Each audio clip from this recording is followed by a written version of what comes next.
Good morning, and welcome to Workforce Skills with John Morse. How's everybody doing this morning? It's been a long weekend. Just got back yesterday from Salt Lake City, flew out for my grandson's first birthday, had his birthday party. Boy, the weather was beautiful up there, much cooler.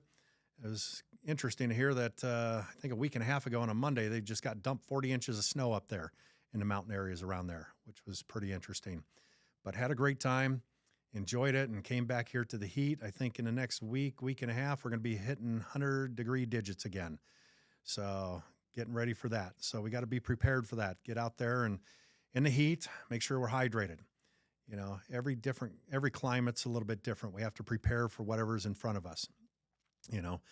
So something I want to talk about today is, we were talking a little earlier about, understanding business, understanding how business works and the pay scale works. And people start discussing stuff online or in these chat rooms. On Facebook, I love the painters chat room. I could be wrong, but I think it's a guy up in Canada that started it. It has a massive following. It's an amazing tool for people to use to get information. But it's interesting how people will bash each other on there. And I try to stay out of that. Even though I have an opinion on a lot of things that are being discussed on there's certain things that I try not to get involved in because there's a lot of hate that comes with it, a lot of backlash. A few things we talk about in the paint industry, guys will start their own business. And here in Arizona, the rules are different. You have to be licensed, bonded, and insured. We have an ROC number in the state of Arizona. So we have to be licensed through the state. I know there's certain states that you don't have to. Someone was telling me, I think in Texas, you just pick up a paintbrush and a paint bucket and you're now a contractor. I think you have to get an LLC or something like that, but it's a little bit different. So know the rules in your state before you do it. Know what's expected of you and how you need to do it. But out here in Arizona, guys will come into my office, they'll fill out an application, write down a business name. Oh, who's this? Oh, that was my business. Oh, you were licensed, bonded, and insured? No, I was an LLC. But they think they understand how a business is run. They think they understand what overhead is. They think they understand what the profit margins are.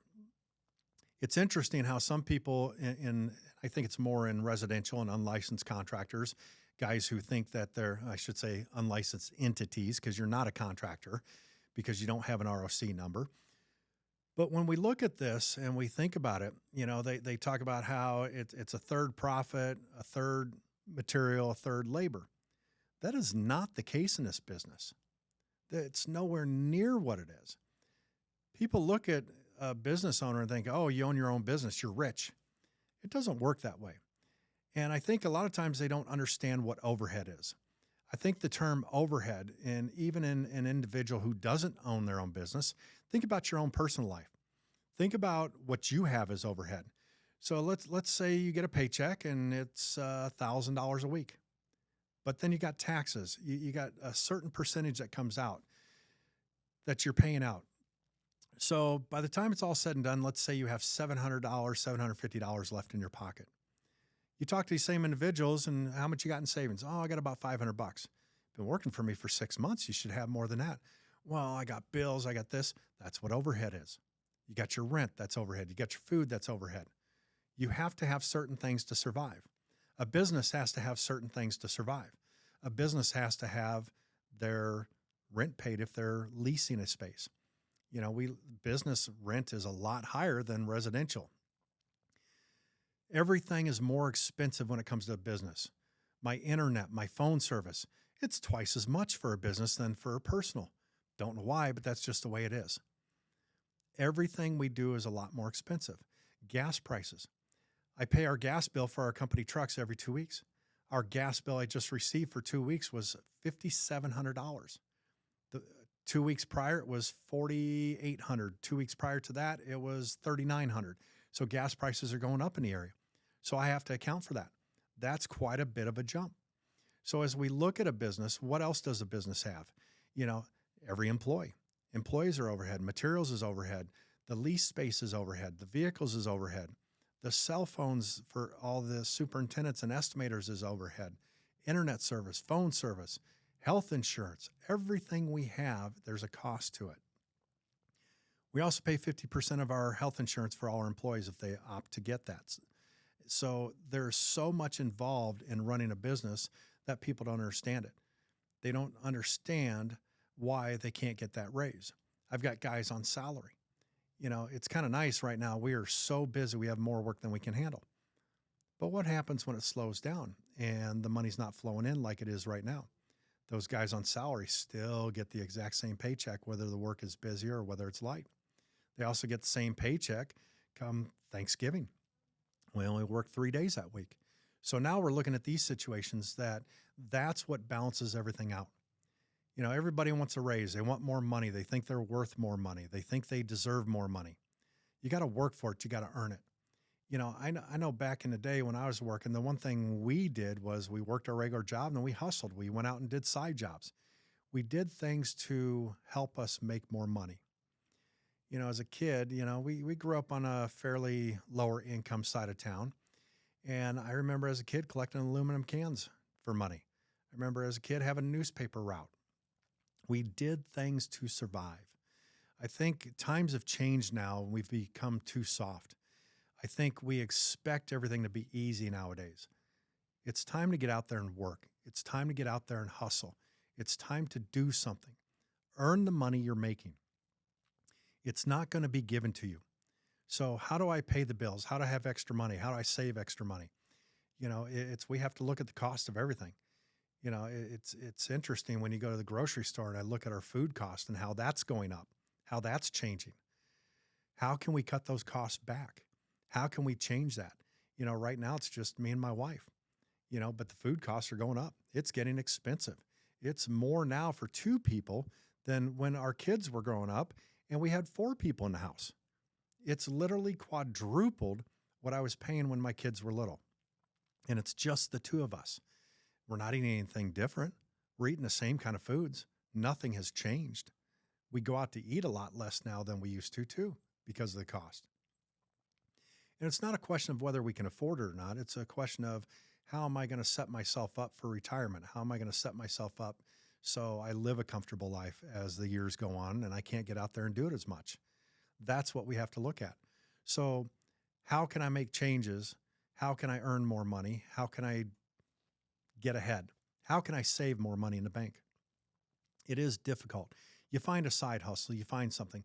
As a painter, the one thing I try to teach guys in our classes is you're going to learn as time goes on how to do a side job. You're not going to go out there and start your business right off the bat once you learn how to paint.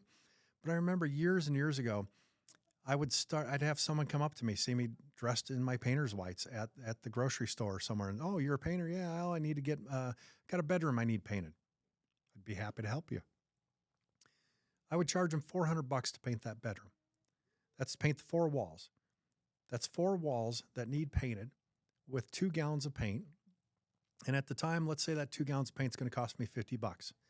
Now I'm going into their house on a Saturday. I've just bought the 2 gallons of paint. There's $50. I'm going to go paint this room. I'm going to touch up the baseboards and give them a little extra, even though that wasn't part of the deal. And it was just to paint the 4 walls, but make them feel like they got something more than what they paid for. Now I worked 4 hours and I just made $350. That's pretty good money compared to what I was making during the week. Now that doesn't mean all of a sudden I'm quitting my day job and I'm starting to do that, but that's how we make money on the side. You can technically do it. I know out here in Arizona, in order to do anything as a licensed contractor, I think it's anything under $1,200 or $1,199 or whatever it is. So in the meantime, get a side hustle. Start painting for your family. Start painting for your friends. Now, it doesn't mean all of a sudden you learn how to paint. A month later, you're going to tackle a 2-story exterior residential repaint on a stucco house out here in Phoenix. It's not going to happen. You don't have the ladders. You don't have the equipment. You don't have the knowledge or the experience yet. Grow up to that. It goes in phases. We have to take baby steps. You're not going to just jump into something because you want to. It's amazing how many guys come through the classes and say, "Oh, I'm going to be a business owner. I'm going to start my own painting company. 5 years, I'm going to be working for myself." Many years later, they're still working for me. They're not ready. They realize how much it's going to take to get out there and actually do it. It's not as easy as people think it's going to be. There's a lot more to running a business than just waking up one day and saying, I'm going to start this. The overhead, the amount of expenses, the amount of lines of credit you have to get, waiting on getting paid. You know, there's some general contractors that we're waiting 30, 60, 90, 120 days to get paid. That's very, very difficult to deal with. But yet every employee that works for me still gets paid. Every vendor that I get paint from still gets paid. Last year alone, we had a general contractor go bankrupt. He's still in the same building, changed his business name. He's still a contractor, and he stopped payment on everybody he did work for last year. So I got screwed out of $40,000 on one project that I will never recoup. Now that $40,000, let's say 10% of that's a profit. That means the rest all comes out of the company's pocket. Labor was paid, materials were paid. How do I recoup that? It's difficult. Another contractor we did 4 jobs for, they owe us about $60,000. They're out of state. They let their license expire here in the state of Arizona. They are not returning our phone calls. They're not paying us, but yet all the materials paid, all labor's paid. So just those 2 alone is $100,000 from last year that I am out. That's part of doing business. Yeah, it sucks. Could I hire an attorney? Could I go a different route? Yes, but that's going to cost more money. Will I see the money in the end? Sometimes it's better off to write it as a loss at the end of the year. It might be more beneficial. So I have to weigh all this out every time we do a job. There's so much involved. Now, I can't say, well, I didn't get paid on this job, I'm not going to pay my employees. It doesn't work that way. The labor board will not allow that to happen. The employees won't allow it to happen. What kind of reputation does that give the employer when that happens? No one wants to work for them. The word spreads out there. Don't go work for this company. They're going to screw you over. You're not going to get paid. I hear it time and time again as guys come in and fill out an application. Well, why'd you leave the last place? Oh, they still owe me money. They haven't paid me for my last 2 paychecks. Nobody's going to want to work for somebody like that. And the word will get out, and nobody's going to hire that guy. He's not going to get any work. He's not going to have any labor. No vendor, no paint manufacturer want to even sell them paint at a certain point if that continues. So what are you going to do to set yourself up for success when it comes to finding the right job, finding the right employer to work for? What are you doing to take care of your overhead situation? I'm looking at different ways in the business so we can be more profitable, so I can add more employees, I can buy more trucks. How do I make this happen? It's balancing the overhead, balancing the money that's coming in. It's very difficult when we look at these different situations, and it's a struggle to get paid. We have one person in our company. All they do is deal with our billing. That's a lot of work that has to be handled. And when we don't get paid, it makes it difficult. Or we hear, oh, it's coming. We'll get it to you eventually. And 30, 40 days later, we finally get paid. But yet we've already paid off all the labor. We've paid off all the materials. How do we deal with this?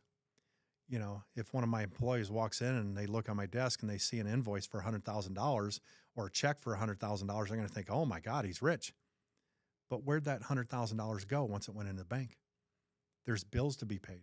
There's so much expenses that's included within a business that most people don't even understand or realize. The amount of equipment that I have to maintain, our paint sprayers that we maintain. You know, it's, for example, a Graco 7900 paint sprayer, gas sprayer, you know, brand new. I'll try to get lucky, find one on sale, but let's just say $7,000 for one of those, just for an example. $7,000 for a piece of equipment. We've had to buy 4 in the last 3 months. Now, every time I send it in for maintenance or to get it fixed, it's minimum $400 to $1,200. And a lot of it is wear and tear, or it's abuse, or it wasn't maintained properly. So we're constantly teaching our guys, training our guys how to maintain the equipment. But what I've learned over the years is if it's not yours, you don't pay for it, you don't take care of it. You just don't give a shit. So we need to start caring for the equipment that we use, caring for the equipment that's we're using that the company provides. Well, John, I don't pay for this. It's not mine. Why should I care about it? The company's making all this money. Well, but yet you're going to be the first person to complain that you didn't get a raise.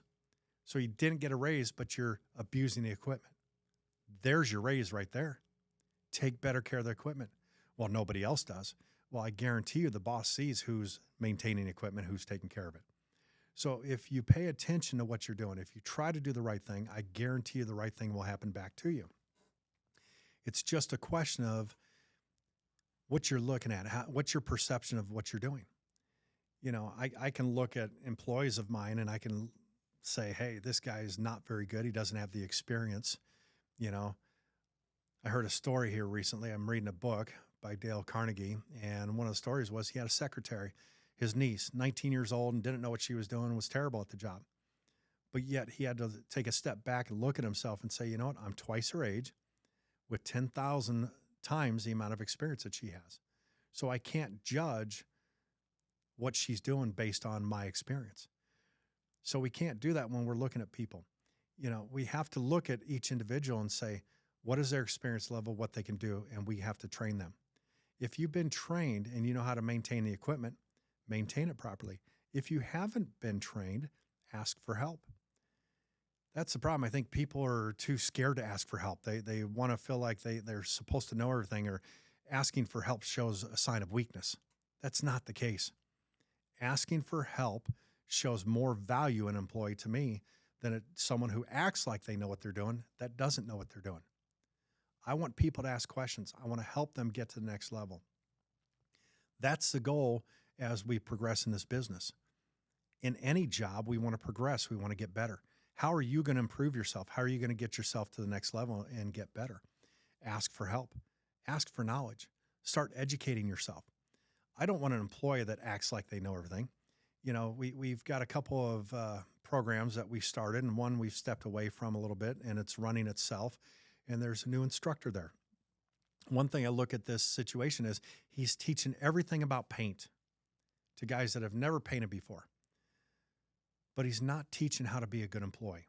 He's not teaching them the life skills that are needed to come work for a big company like ours, which is what we brought to the table and we taught. I would rather have an employee that understands how to be a good employee than anything about paint. We can teach them how to paint. I want the good employee. I want the guy that understands the value of being a good employee, being a good listener, being coachable. That's what I want. I want someone that's coachable and wants to learn. I'll teach them as much as they want to learn, as long as they're willing to. I don't want the guy coming on board that learned from a paint class, knows nothing about being a good employee, a good person. I got this. You don't need to teach me anything. I already learned everything in class. That's the worst person. Those guys don't last very long. I want guys that are coachable. I want guys that are going to learn. I want guys that see the value in what they're doing and where they're going. Where's the value in what you bring to the table? It's not always the best painter. The value being brought to the table sometimes is the best employee, the guy with the best life skills, the guy that shows up every day, that puts out and performs, the guy that wants to be there, the guy that doesn't look at the clock all day and just keeps grinding and grinding all day. I want the guy that's in beast mode. Let's show us that you can do this. So stop complaining that, oh, they're making all the money. I don't get enough money. I need this. I need that. It's amazing how many businesses have gone out of business as wages have gone up and things have changed. Taxes are going up. It's almost like the system's built to put the small business out of business. We need to change that. It's time for small businesses to get back in where they need to be to help grow the economy, grow society. My goal is to put on more employees to grow the business. Just because my business grows doesn't mean I make more money. As my business grows, I'm putting more people to work. I'm helping more people pay their bills. I'm helping people with a second chance through these programs that we run. The second chance movement that we've started with these classes is helping guys off the streets, helping guys out of prison, helping guys out of rehabilitation programs, out of behavioral health programs. That's what we're doing. We're putting members of society back to work and showing them that they can do this. That's the change. Because if I can get them to buy into this and understand this, that there is something better out there, I'd rather train these guys all day long and gals all day long to learn this, to understand what it takes to be a better employee. You can teach them anything. I don't care if you want to be a greeter at Walmart. Be the best greeter you can be. Whatever you do, be the best at it and strive to be better at it. Strive to be something more. Strive to get to the next level. It's to a point where we've become complacent as a society, as employees, as business owners. It's time to change that. Let's change how we look at every situation going into it. Stop putting down your employees because they do something wrong. Help build them up. Show them what they did wrong and show them how to do it better. With your coworkers, the guy next to you screws up. Don't laugh at him. Don't make fun of him. Help him. Maybe he doesn't even know what he's doing wrong. Maybe he doesn't know there's a different way to do something. Show him. Build the people up beside you. You know, I've heard the saying, it takes a village to raise a child. It's the same thing with us as an employee. It takes a whole company to make someone into a better painter within our company. It takes a whole company to build an estimator into a better estimator or superintendent. We have to do it as a team, as a collective. And if everybody's not on board, if there's somebody not buying into this, not thinking on the same lines that you are with your company or within your company, you as an employee, get rid of them. Get rid of the toxic behavior, get rid of the toxic mentality, and start changing it. If you're toxic, if you're a cancer within that company, you're not going to last very long. Let's get rid of you. And you're going to do it to yourself, more than likely. People like that do not last. And you might say to yourself, if you're one of those people and you don't realize it, man, I don't know why I can't keep a job. I've worked at 20 different paint companies or 20 different plumbing companies or framing companies, whatever you're into. Take a look at yourself and what do you need to change?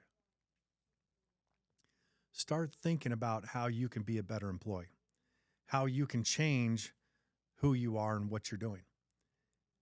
But John, I don't make enough money. I'm telling you what, try to do better as an employee.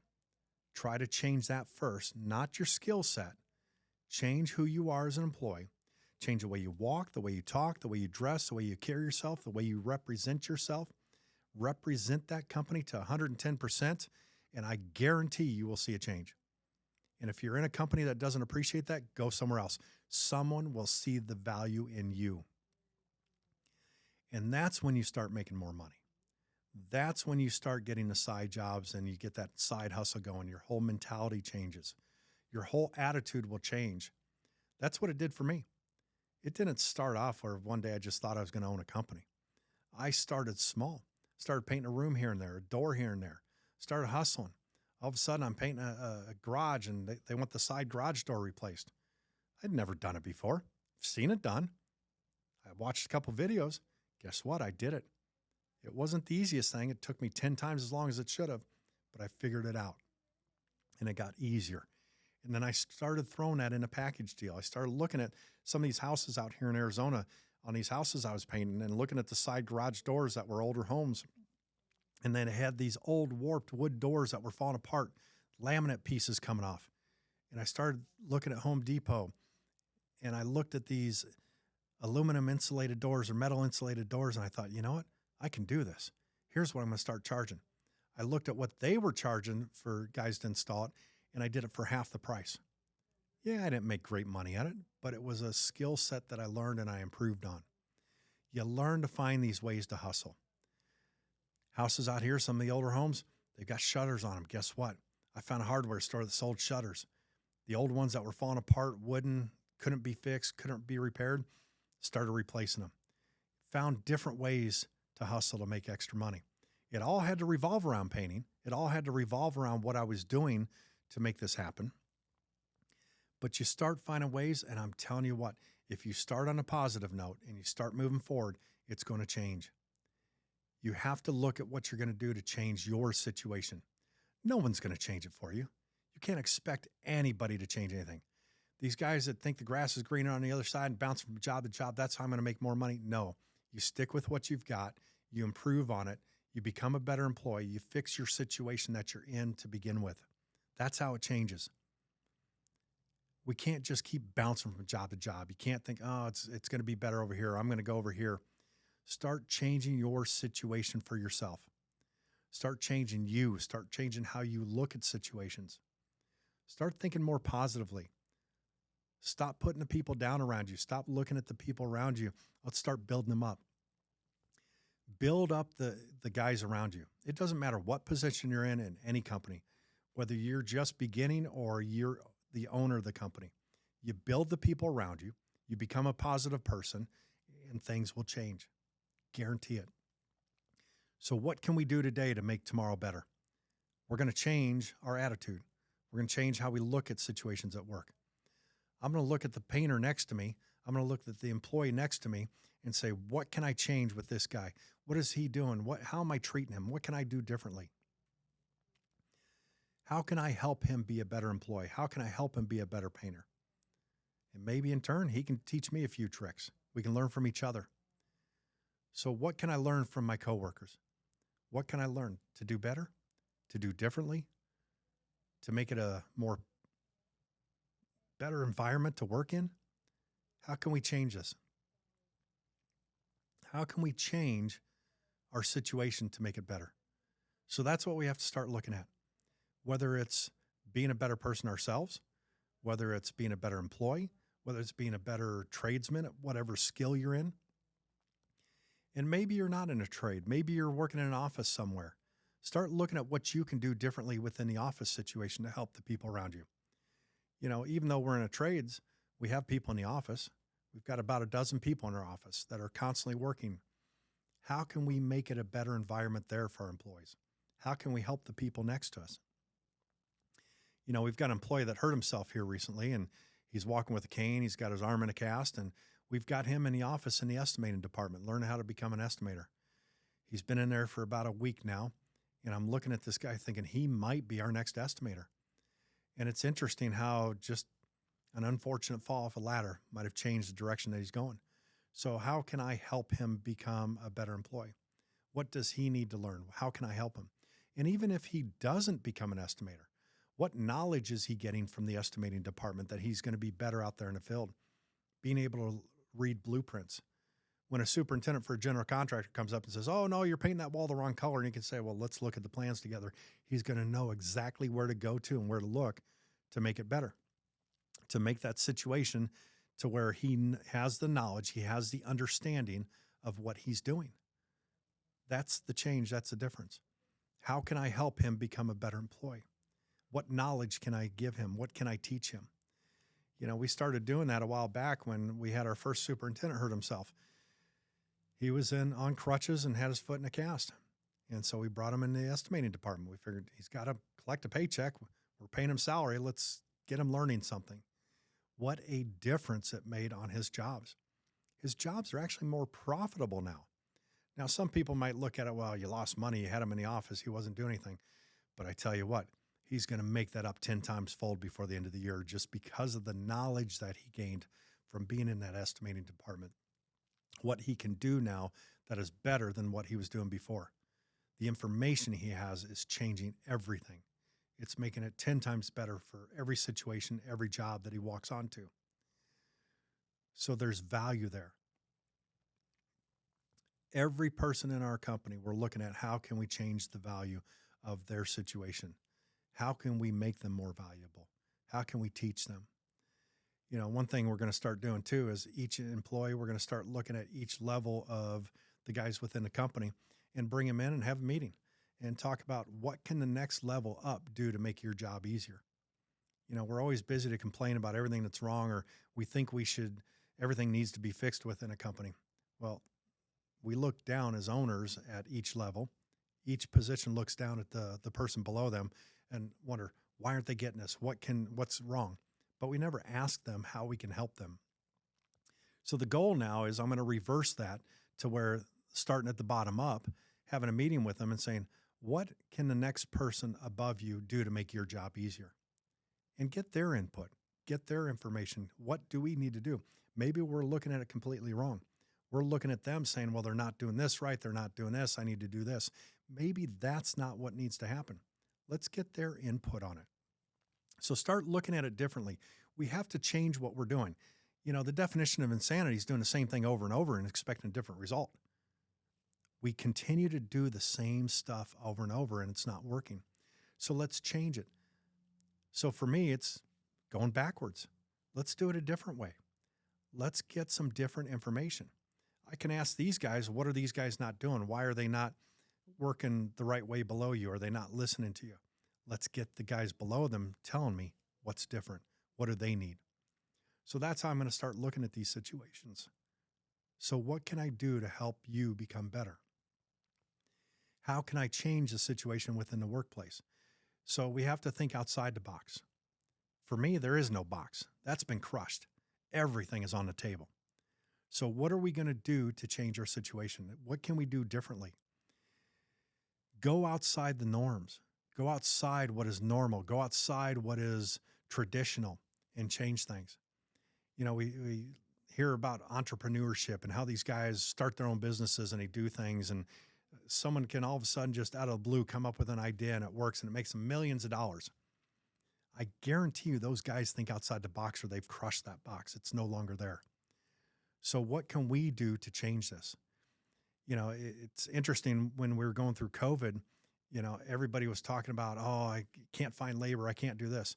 Well, we quit talking about it. We started our own apprentice program for guys coming out of prison, guys coming off the streets. They needed a job. They had to get a job. So we changed how we looked at our labor force. Who can we train? Who can we teach? Who needs a job? Who wants a job? That's where we changed our company. You know, we started looking at guys that and gals that were in a situation that needed a job but didn't know where to turn, and people didn't want to hire them. You know, and some people might say, oh, I can't hire those type of people. Hey, we work in construction. We can hire those people. We're not dealing with residential homes. It was an easy fix, an easy start for us. We just, you know, I walked in my first class. I had 25 people sitting there ready to go to work. They wanted to learn a trade. I can't even get 25 people to show up in my office when I run an ad. I'm lucky if I get 2 calling. So this was a change for us. Now, every 4 weeks, I've got another 20, 25 people in each class. It was a game changer. It changed the game, but it was thinking outside the box that had to happen to make this work. So me and Greg, my partner in business, we looked at this situation. We thought, what can we do differently? And we grew from there. And it just kept growing from there. And now we have another program and another program started with different organizations. So we're thinking outside the box. We're changing everything. Right now, we're working with a group called St. Joseph the Worker. You know, it's completely different. It's all nonprofit. It's not insurance-based. It's not a behavioral health. So anybody can sign up and join it. The only requirement they have is you must have a vehicle and you must have a driver's license. You know, so there are certain stipulations. And we do hire 3 to 4 people out of every single class to come work for us. Some people don't make it. You know, they think that's what they want to do. But we give them a shot. We've had people with medical issues. We've had people with health issues, with other personal issues. I don't care what your background is or what your issue is. We're going to give you a shot. We're going to give you a chance. That's what we're looking for. We're looking for people that want to work. I want the person that wants to become a good employee. I'll teach anybody to paint or teach anybody a trade.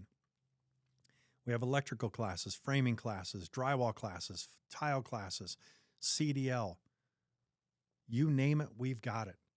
We can put you to work, but you got to want it. You got to be willing to work. If you're not willing to work and put 110% in, it's not going to happen for you. Don't show up unless you're going to put up. That's what we're looking for. And this is not a handout. Nothing is going to be given for free. You have to work for it. This is a hand up. There's no handouts, but it's a hand up. If you're willing to take it, we're going to show you the way. But you have to want something more. You've got to be willing to go out there. Complainers, don't make it. Guys that half-ass it, not going to make it. Don't want you. Don't even show up to our classes. It's not worth it because you'll be the first ones to quit or fall off. That's what we're not looking for. So either you want to get it or you don't. We don't have time for those that want to half-ass it.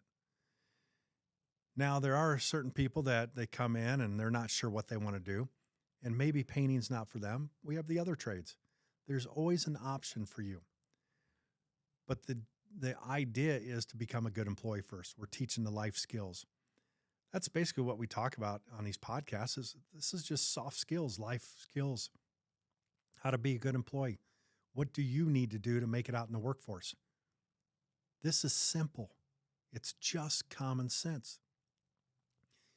The problem is common sense isn't common anymore, and people have given up. It's time to go back to basics. It's time to go back to the basics of getting out there and working and being a good employee.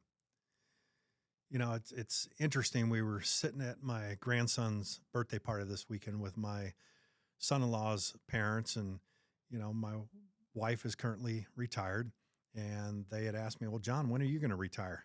And my wife laughed and looked at him and said, "You know what? That's not in his vocabulary. He keeps taking on more all the time.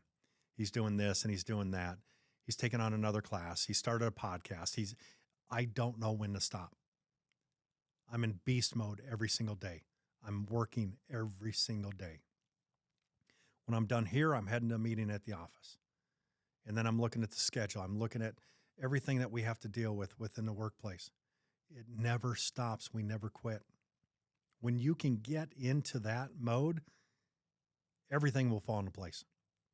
But you have to get to that level of where you just don't know when to quit. You just keep working.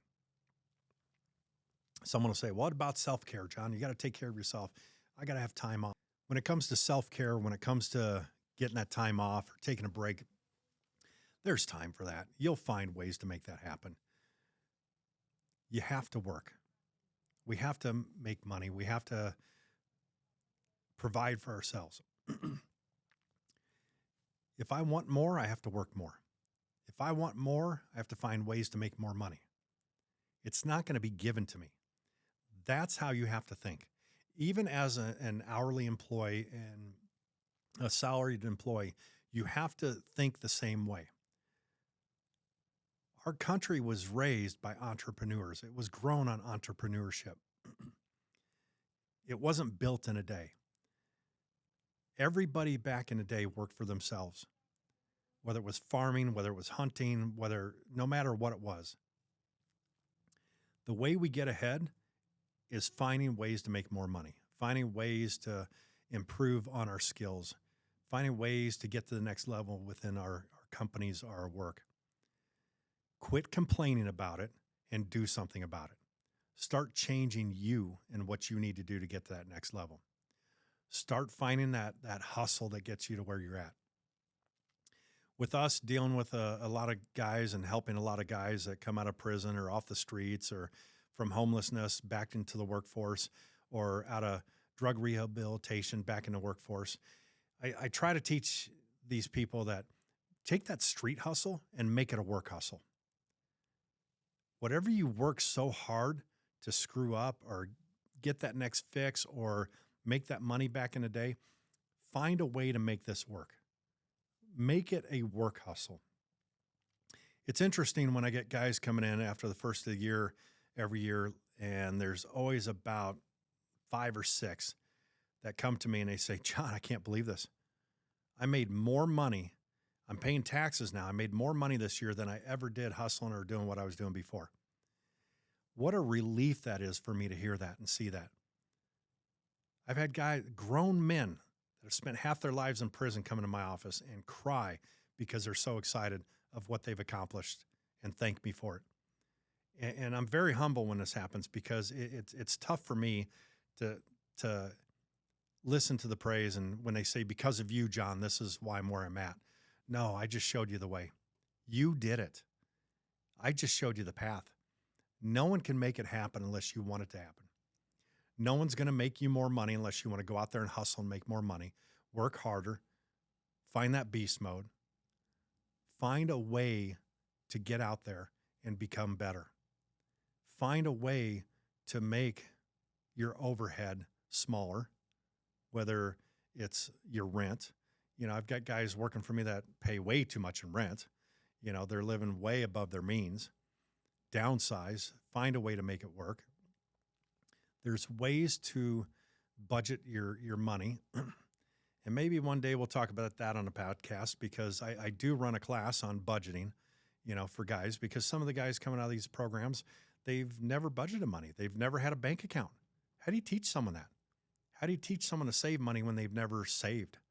It goes in one hand and right out the other. How do we find a way to change who we are? We start teaching ourselves. We start listening to others. Find a mentor. Find somebody that's going to help guide you. Find somebody that's going to give you the guidance to become something better. Find someone that's going to give you the guidance to help you get to that next level. Start teaching yourself. Start training yourself, whether it's watching videos, whether it's self-help books. The book I'm reading right now, I'm going to be passing to Greg. I talked to him this morning about it and what I'm learning from this, and I think it'd be a great book for him. And he struggles reading, but he said he'd try to. You know, it's making a difference. We find ways to self-help ourselves. Find a way to self-care. Find a way to take time off when you need the time off and do what you need to do. But in the meantime, you got to work. You got to hustle. You have to make money. You got to better yourself. Quit complaining about not making enough money and find a way to get out there and get it. Find a way to make it happen for yourself. How can you make more money? How can I provide more for my family? Get to that next level. That's what I'm looking for. How can I improve on my current situation? I'm going to do whatever it takes. Now, we might say, well, it's just not right. The things aren't there. Well, we make the best decision we can with the information what we have at the time. So make what you have work until something better comes. Improve on what your knowledge, your skills, and your situation will change. The money will change. It will come to you. I guarantee it. It's going to happen. But you got to want it. And if you're, oh, John, it's not going to happen. You're negative and this isn't working or that's not happening. Stop bitching about it and change it. Do something different. Stop. You're not helping yourself. Change how you think. It starts within you. It starts within ourselves of what I need to change from my situation. Within me, I'm going to change my situation today. I've got a meeting here in a little bit after this I'm going to go to. A little nervous about it, but I'm going to control it. I'm going to think about it. I'm going to change the situation the way I want it to be. I'm going to go into this meeting with a positive attitude. I'm going to get myself hyped up for this meeting. I'm not going to think about the negative stuff or what I need to deal with. I'm going to think about how I'm going to go in and make this meeting go the best that I can, regardless of the outcome. It's going to be the best meeting I've ever had because that's what I'm going to set my mind to. I'm going to go in there and I'm going to be in control and I'm going to be ready for it. That's what I'm looking for. So as you go about your day and you think about what you're doing, think about these things. Build up the people around you. Help them get to the next level. Stop putting people down around you, if that's your mentality, that's your attitude, to make yourself better. Start building yourself up better. What can I do to better myself and the people around me? How can I change my current situation? If you need help with doing that, reach out to us. We'll help guide you. We'll teach you the right way. We're going to put you on the right path.